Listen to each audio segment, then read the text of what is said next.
నా పేరు ఇస్లావత్ రాజ్ కుమార్. మా గ్రామం ఇస్లావతండ, మండలం తిరుమలాపాలెం, ఖమ్మం జిల్లా అండి. ఈ లక్ష్మీ సహస్ర సీడ్స్ ఏజెన్సీస్ వారి క్రిస్టియన్ సీడ్స్ వారి ప్రైవేట్ లిమిటెడ్ రెడెక్స్ విత్తనం అండి. ఇది పోయినసారి మేము వేసినాము.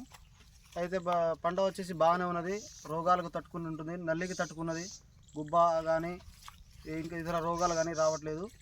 మంచిగా ఉందండి విత్తనము. మేము వేసుకున్నాము ఈ సంవత్సరం. విత్తనం వచ్చేసి కలర్ కూడా మిరప కలర్ బాగానే ఉన్నది, రెడ్ కలర్లో ఉన్నది. మళ్ళీ కాయ పొడవు ఉన్నది, మచ్చ కూడా ఏం రావట్లేదు, మళ్ళీ కూడా ఏం అంతగా లేదు. తోటకు 3 సార్లు కోసినామండి. ఇప్పుడు కోస్తే 4వ సారి ఇది. ఎక్కడ డోర్నకల్ షాప్ ఇది? దొర్నకల్ అండి. ఈ షాప్ దొర్నకల్లో ఉంటుంది, జులూరుపాడులో కూడా ఉంటుందండి ఈ షాపు. అక్కడ పోయి తీసుకోవచ్చు రైతులు, అక్కడ పోయి తీసుకోవచ్చు అండి. విత్తనం పేరన్నా? రెడెక్స్, క్రిస్టియన్ సీడ్స్ వారి ప్రైవేట్ లిమిటెడ్ రెడెక్స్.